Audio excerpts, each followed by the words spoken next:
Another Founder Wisdom Podcast, YC edition with Gonzalo Espinosa. He is co-founder at Double, so he's part of the winter 2023 of YC.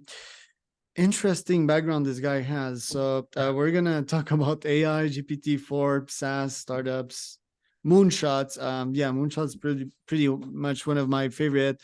Gonzalo has worked at Tesla. He has worked on an Hyperloop projects. I think I might want to start with that, or the Cybertruck. He's done like so many ambitious things, and now he's building Double, which is an AI sales company. I mean, it's pretty broad, but we're going to discuss more about it. Gonzalo, welcome to the pod. Can you briefly introduce your weird self? Hey Charles, yeah, thanks a lot for having me. I think that's a good background, and like you said, right now working on Double, AI company, part of the Y Combinator 2023 batch, and yeah, I would be excited to tell you more. Where should we start? Yeah, Hyperloop.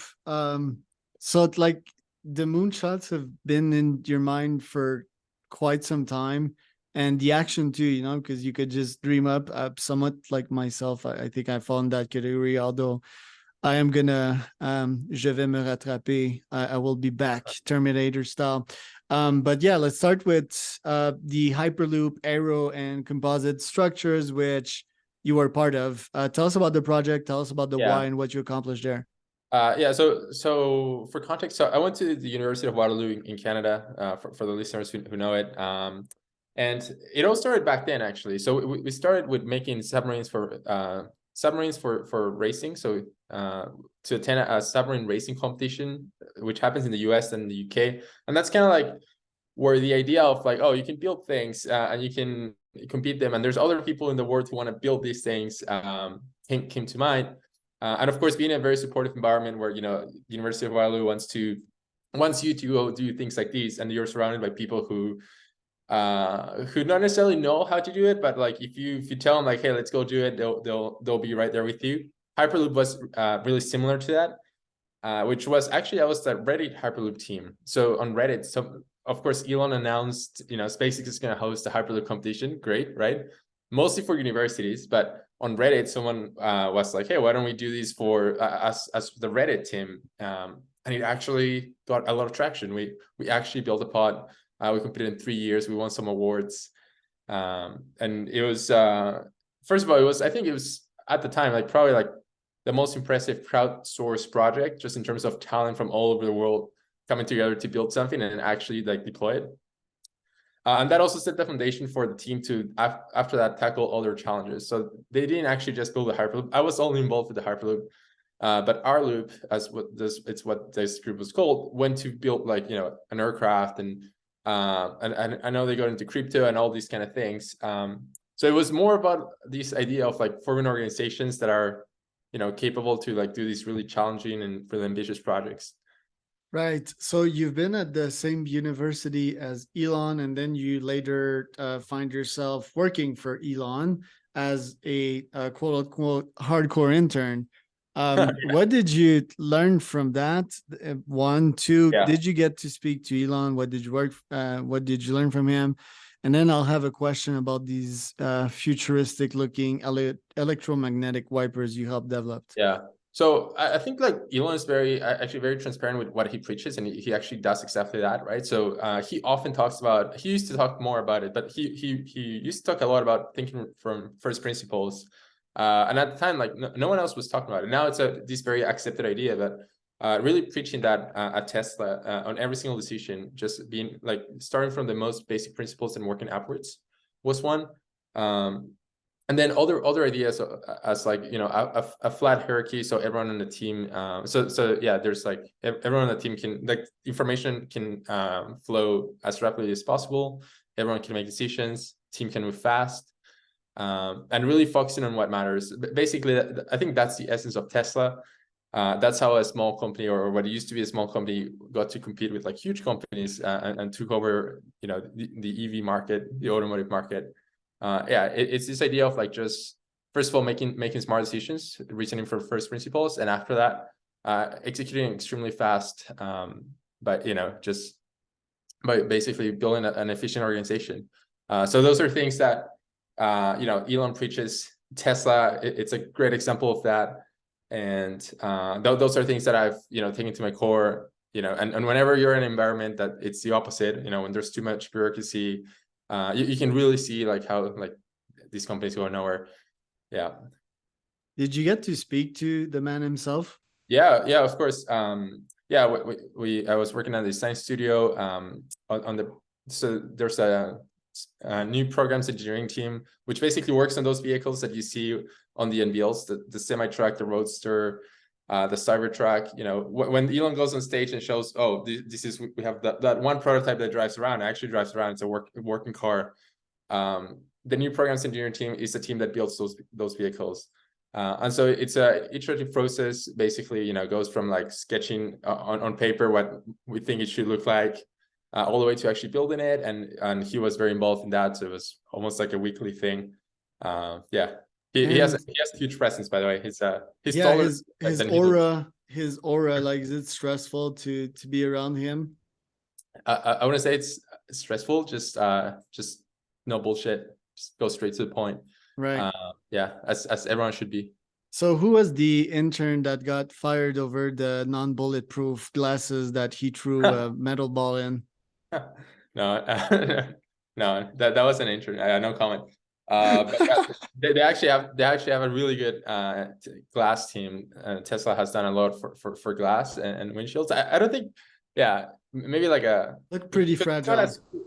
Not as cool, but if you've ever sat inside of a Model X on the front row and you see like the huge windshield, biggest windshield in a production vehicle, it's very special, and those kind of things are very hard to pull, right? So Tesla has a lot of glass talent, and so yeah. I was about to say, the Cybertruck is very much built out of first principle as well, which is like build the most solid frame and structure and start from there, even if it's kind of ugly. Would you agree to that? Yeah, well, I don't know what it looks like right now, right? As it's starting to reach production. I think that the idea at first was to build a very simple body, would allow you to have very simple tooling. And so it would like simplify your production lines and the investment into building these production lines. From what I've seen on the pictures as the car gets closer to production, it looks like, yes, on the outside it's very boxy, but on the inside you still see a lot of the features that you see on a normal car, especially in the body, like body in white and the structures. You see a lot of 3D stampings. And so I don't know, I think it will be a mixture of both. Yeah, I think it's a very interesting vehicle for sure. And I think a lot of the idea that your exterior panels are also structural parts is of course very very in tune with that thing of like think from first principles. Yeah. All right, now let's talk about flying taxis. Yeah, cities are pretty much held, and the traffic and airport experience are even worse.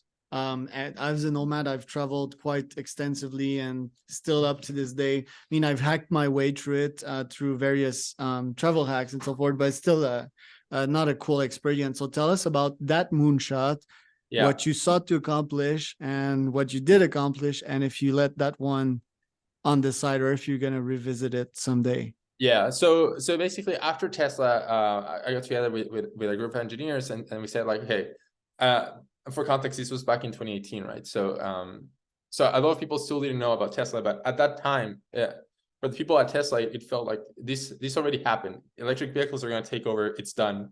Let's think about what comes next. And at the time, it was like, okay, if cars are electric, what's next? Either boats are electric or airplanes are electric. And like we built these theses around like why we should have electric aircrafts. And it wasn't as much of electrifying aircrafts just for the sake of electrifying them. It was more about building what we call a flying car. So a flying car is an analogy that for an aircraft that, like a car, anyone can drive, right? So you don't need a pilot license. You don't need to go through like certification, all these things. It's very complicated to become an actual pilot today. You don't need like an airport, cars can take from anywhere. Cars, you can start driving a car from your house. So a flying car should also just take from anywhere. And the other thing was like, you don't need jet fuel, right? Because jet fuel was another huge barrier to entry to aviation. Very expensive. Cost, not widely available. The weight, right? Also. The weight, yeah. And then there was noise, right? So airplanes, of course, it's too noisy to be flying them around. So we thought a lot of these barriers could be broken by basically building a small electric aircraft, which we really like to call a flying car. And we paired that with, at the time, Boeing was also interested in this idea. And they had a competition called the Go Fly competition, which was $1 million to build this aircraft, basically. So we started working on that. We worked on that for like about 3 years. We started building, small prototypes. And for context, we started with nothing, from scratch, no money. And so the idea was roughly like, okay, first build like a very small drone, develop software and use that to raise some money. Then we raised some money, build a bigger version of that, raise money to build an even bigger version of that can carry a person. But so it took 3 iterations to get to something that could actually carry a person, in 3 years. But yeah, sadly, that also lined up with the pandemic, some personal stuff. At some point, kind of lost interest in that. But I think it's great to see that a lot of other companies are pursuing this same vision, and some of them are already publicly traded. It feels like it's just a matter of time. A lot of them are pretty far into like regulation processes. So I think in a couple of years we're going to see these for sure. I'm seeing that the prizes, like for example, I know X Prize, and yeah, I certainly know the prizes that Elon puts forward that has really helped you. So, and me, the insight I'm getting out of that is that I certainly want to put these prizes later on to influence young minds to learn and grow and go for moonshots, because there's not a lot of incentives to do so. Yeah, I think that's completely correct. I think there's a lot of good ideas, and well, depending on which side of the market you are, you either have a lot of money and not enough ideas, or a lot of ideas and not enough money. And sometimes, yes, these prices can help bridge those gaps. So yeah, that's an interesting observation. And then Ninja Delivery, so you probably went in like the hardest niche ever. We've seen a lot of these companies close down. What happened there? So after building these flying cars, again, we were in the pandemic. This was 2021. We were all locked. I was in Canada at the time. We were all locked in our houses, couldn't go out. And it was my birthday, I remember. And so I wanted a cake for my birthday. And so I did what we all did back then, right? You go on Instacart.com, you look for cake, you order cake. They say, cake is coming. Not today, in a week, right? But my birthday is today. So that was an issue. That got me to start looking into ways to expedite delivery. And we basically had this idea for a robot that delivers food. But it was a teleoperated robot. So think of like a remote control car, but the car is driving in the US or in Canada, very expensive markets. But the person driving the car is in Mexico. So we were kind of like, we're going to monetize this wage arbitrage. And so we spent a summer building this robot and driving it around. We were still in Waterloo in Canada, like this small student town. And we were driving around, fulfilling orders, talking to local restaurants, getting them to like, hey, look, you should use this robot. It's the future. Instead of using Uber Eats, get the robot. You get to spend the money. It's way cheaper. But we didn't get a lot of traction in restaurants. Restaurants are actually extremely hard to sell to. And then the other thing was that building a robot, especially back then, if you remember supply chain issues and all that stuff, was actually extremely hard. Building hardware is hard, of course, takes time, takes money. But what our users valued the most was actually the speed at which we delivered. Because whenever, whether a robot delivered our food, it was always very fast, like 10 minutes, 20 minutes. And so we ran with that idea of like super fast delivery, very convenient. And instead of robots, we just switched to electric bicycles. And we launched these in a student town, again, just around campus. It took off right away. It was like Ninja, 10-minute delivery.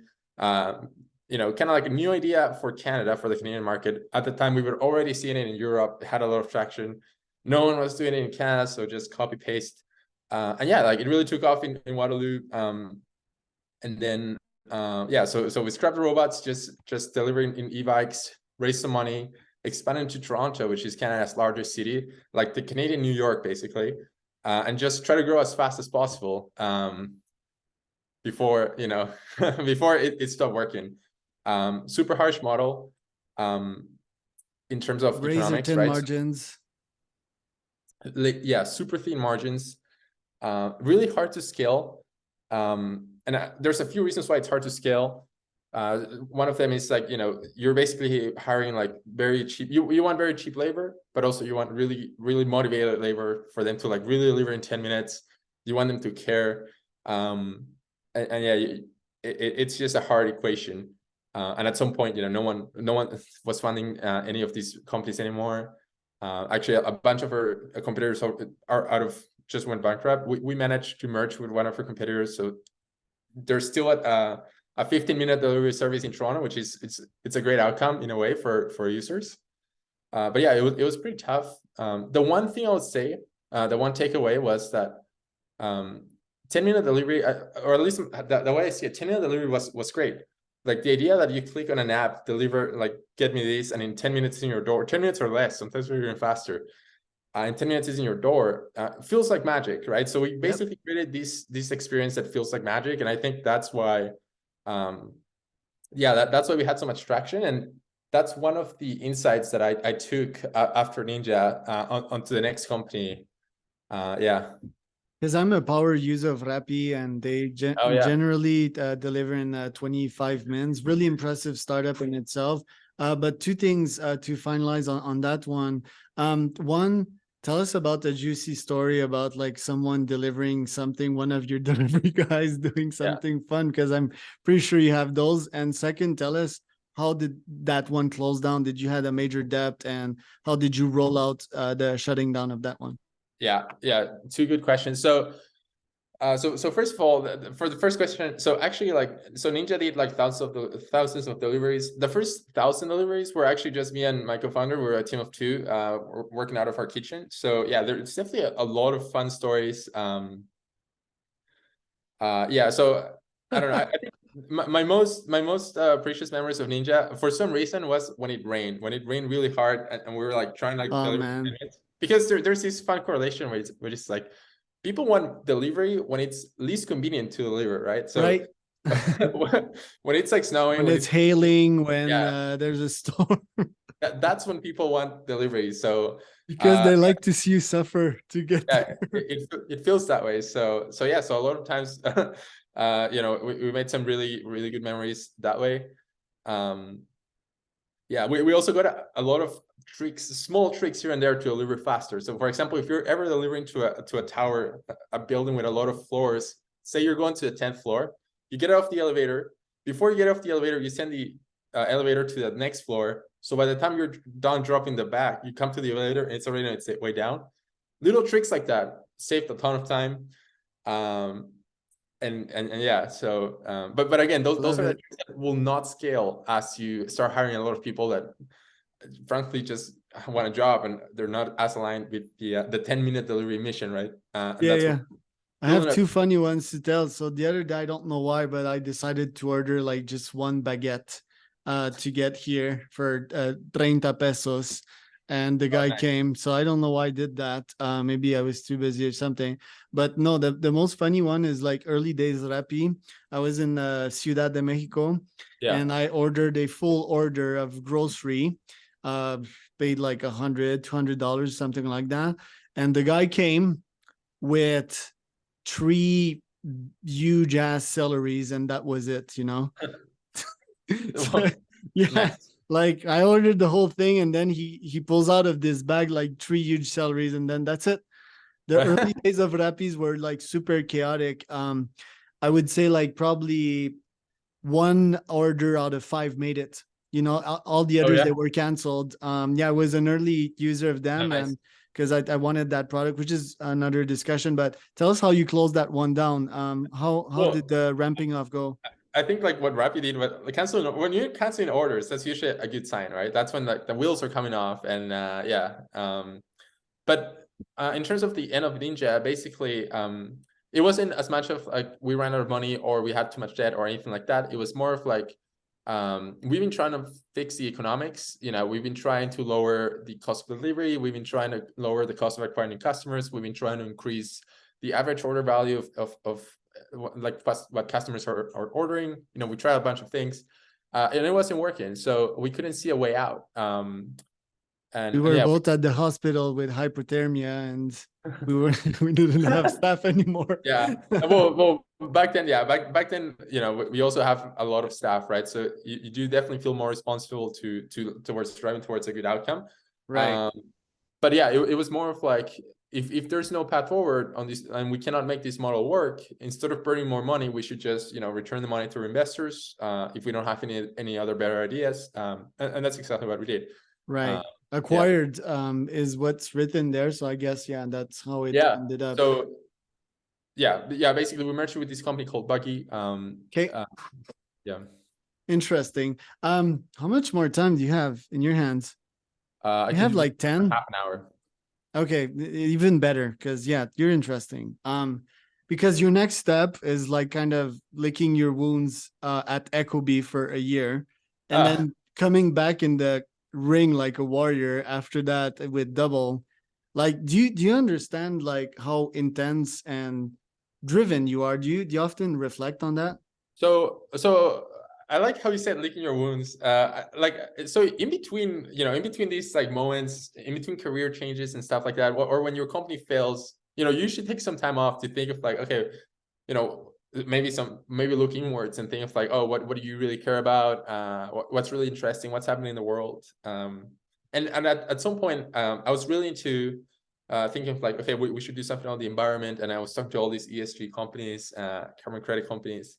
And then I discovered that, or like, so someone mentioned that around 50% of the energy used at home, it's from, at least in North America, right? So this would be vastly different in other places of the world, but at least 50% of the energy in North America used in a house, it comes from your HVAC, so heating and cooling.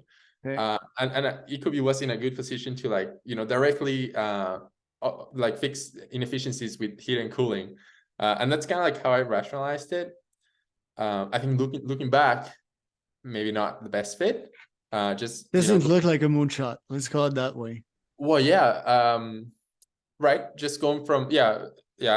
I actually haven't thought too much about that, but yeah. But it compensates for your past moonshot. Don't worry, you're very much It's well versed in the moonshot area of things.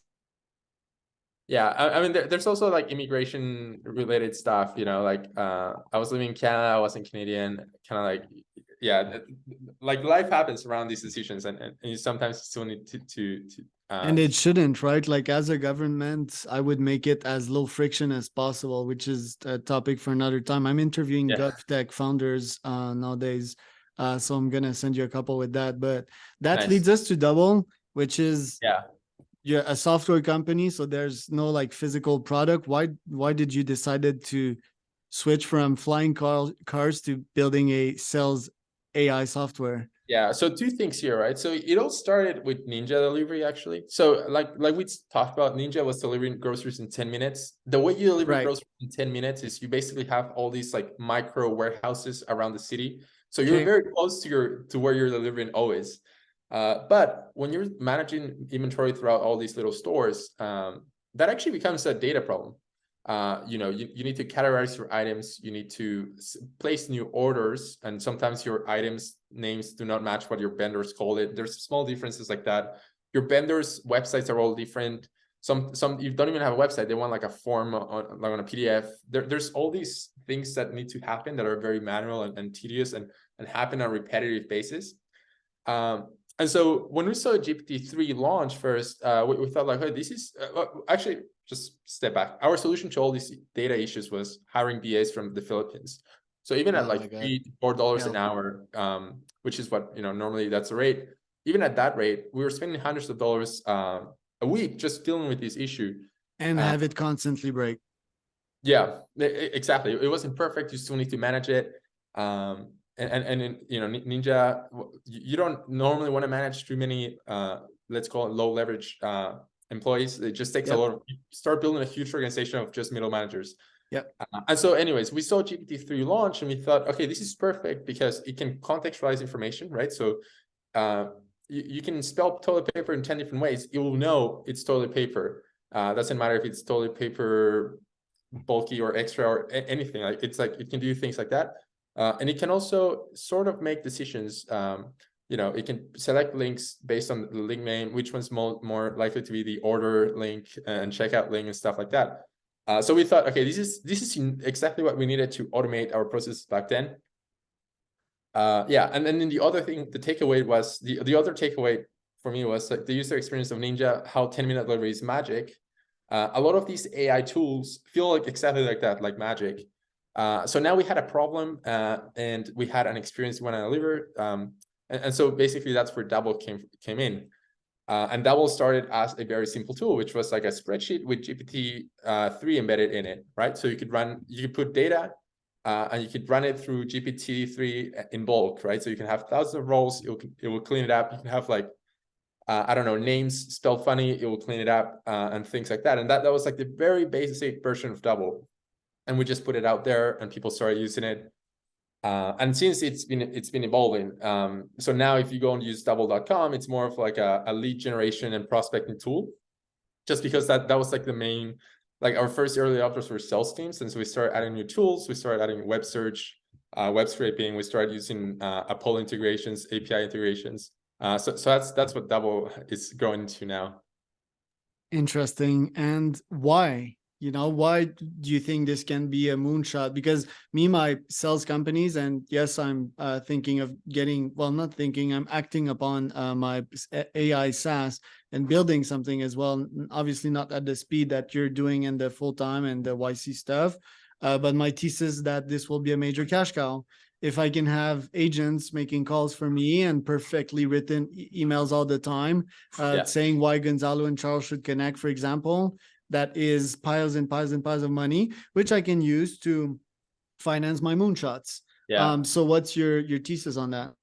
First of all, I really like this vision of like agents doing the selling. At some point, we'll probably have agents selling to agents, and it will be very interesting.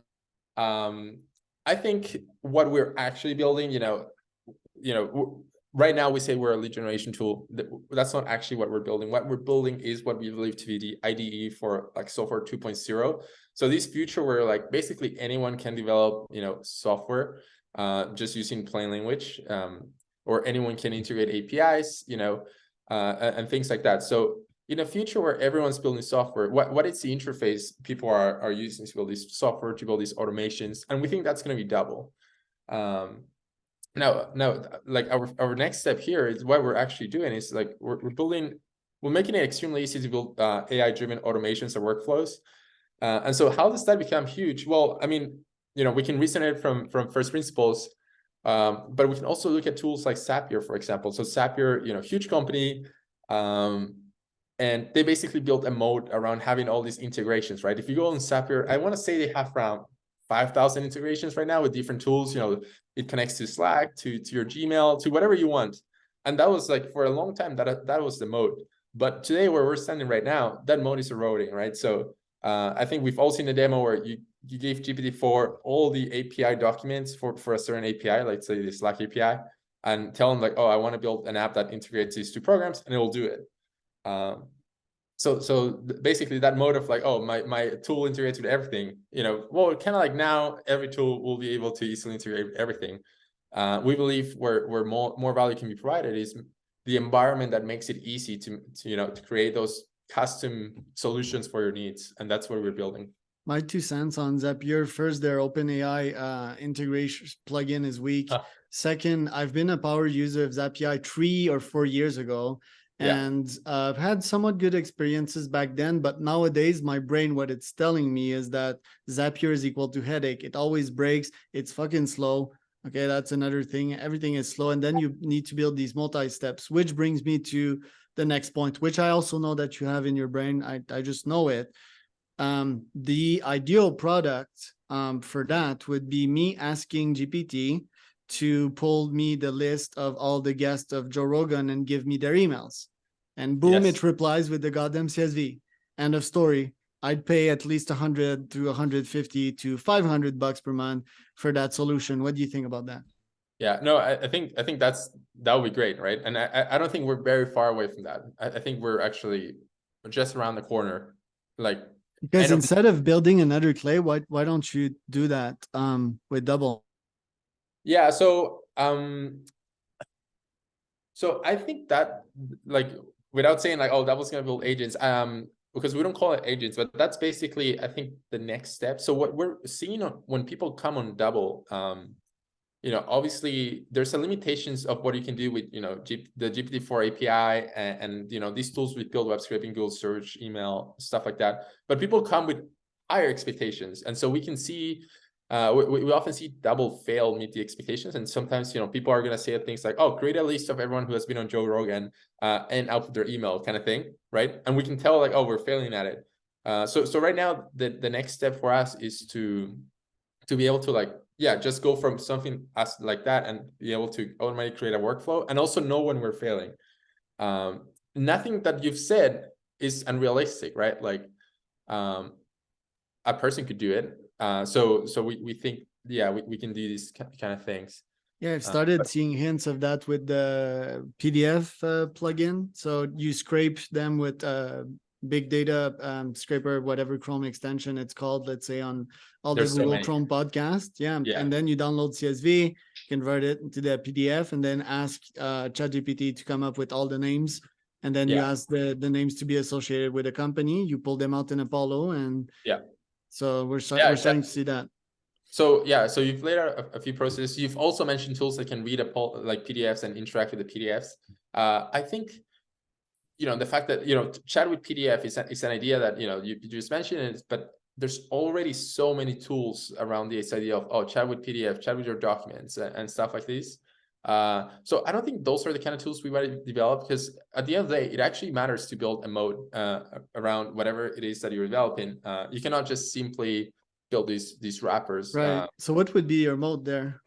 So what we're building towards is so Double is, again, this tool to like build automations, build workflows using AI, and we want to once you set up the workflow, just keep using the workflow, right? It already works. It's hosted on Double. Why would you change to anything else? Just you become basically reliable on this workflow that works great, and then you can build more workflows on top. Everything's in one platform. You keep coming back to that. So it's a very old-fashioned kind of mode. But it is the definition of mode, oddly enough, because people speak about data modes and all that bullshit, but let's not forget that mode is brand. Brand is human psychology. Human psychology is myelin sheets around neuron cells and their strength. How strong is that connection? When I think of Zapier, I think headaches. When I think ChatGPT, I think pure serotonin. So that's a mode right there. I know that you're looking at the time here. I just want to wrap up. Well, first of all, I think it's funny you say Zapier, you think headaches. I think Zapier, I think like, money burning. It's so expensive. At least at previous companies that we've used it, we became so dependent in these workflows, and they were so expensive. But again, we were so dependent on them that we'll just pay whatever it will be. Right. And it's a similar idea with Double. Basically, people set up these workflows. These workflows are very capable. I don't think there are any tools out there right now that can create the same workflows we can create. But I do think that, it's just a matter of time to other tools that can create these workflows appear. But by then, like we've already have these workflows created for you, and we'll provide more ideas on how to improve them. So that's the idea for Double. Yeah, the price headache is Clay, your competitor, by the way. It's a quick hint for you. I've talked with Eric yesterday.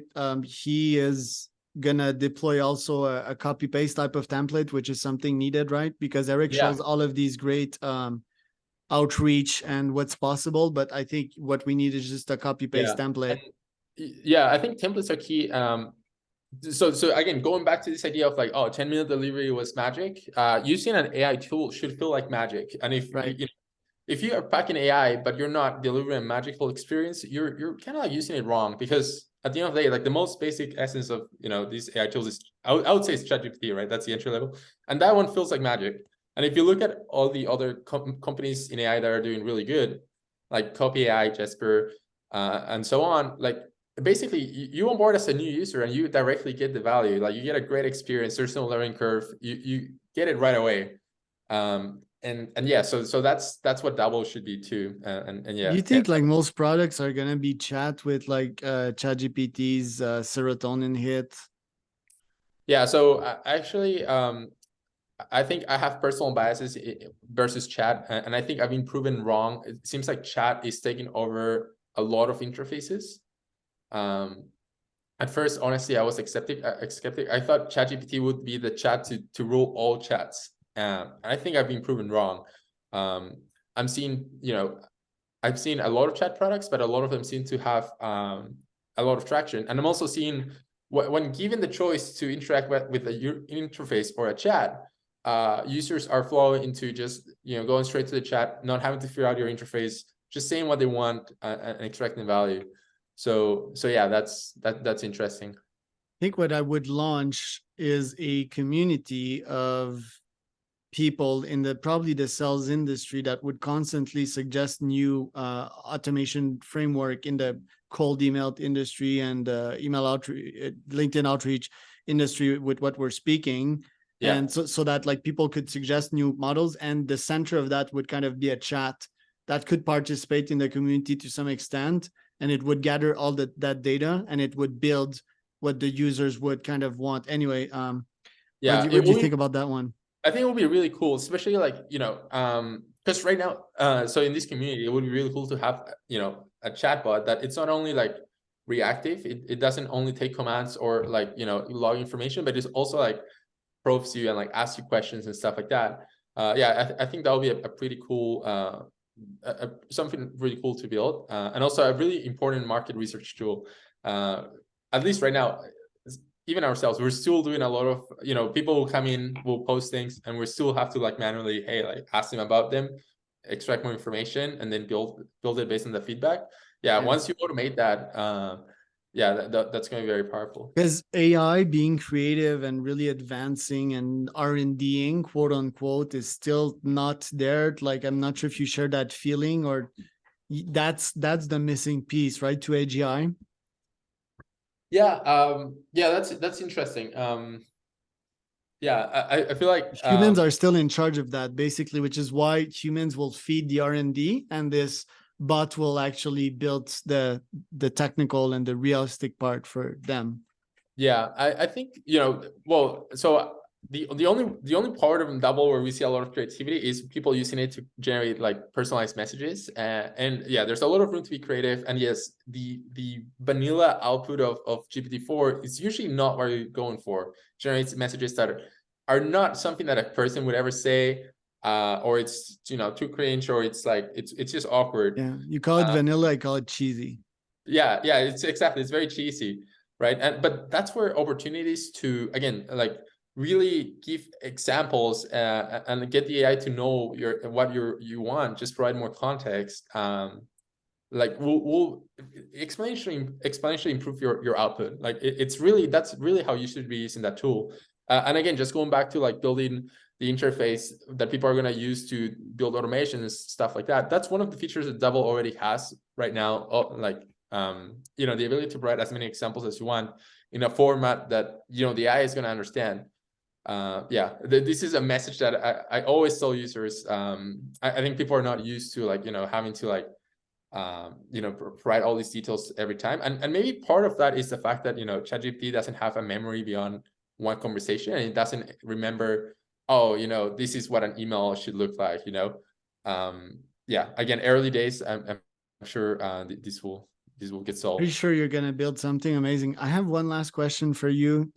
So this is a brain tester.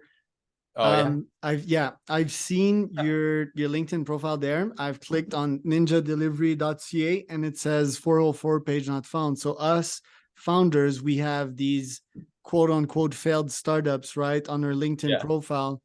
What would be a business idea that you could produce with that? Yeah. Well, actually, we already had a business idea, right? So we're selling that traffic because we still had a lot of people looking us up on Instagram, on social media, on our website. We could just redirect that to literally our competitor. A lot of traffic. So why not build a platform aggregating like all of these websites from founders that they are on LinkedIn mostly, and have some sponsors in there, some shit. Yeah, no, that's really interesting. Actually, you know what? Someone actually beat us to, because for Whatfly, one of my first startups, we used to have whatfly.ca, and someone already did that. And it's basically I think it's an aggregator for, you know, like flying car, flying taxi articles. Great idea. And also pretty easy, right? Because when these startups are closing, like they don't really care too much about how much they make on that domain. Yeah, I guess this is like more GoDaddy's grounds, or if they have Yeah. an accelerator or something, they might be thinking Yeah. about that. That was a fascinating interview, really interesting, and yeah, I believe in you. I think you're going to be quite successful with that Thanks. one as well. Where can people find out more about you and Double? Yeah, well, you just go to usedouble.com. We have this mission of always answering to every single message in 5 minutes. So if you message us on like our intercom bubble on the bottom right, we'll answer you in 5 minutes. You can test that. I'll bug you out. Yeah. And then I'm on Twitter. I'm just GPT on Twitter. That's my handle. Dude. Let's start another startup for Twitter handles and sell them. That's Yeah. Elon grounds, but okay, interesting. I'll follow you on Twitter. So Gonzalo Graham on LinkedIn, Gonzalo Espinosa Graham on LinkedIn, usedouble.com. That's a wrap, my man. Thank you.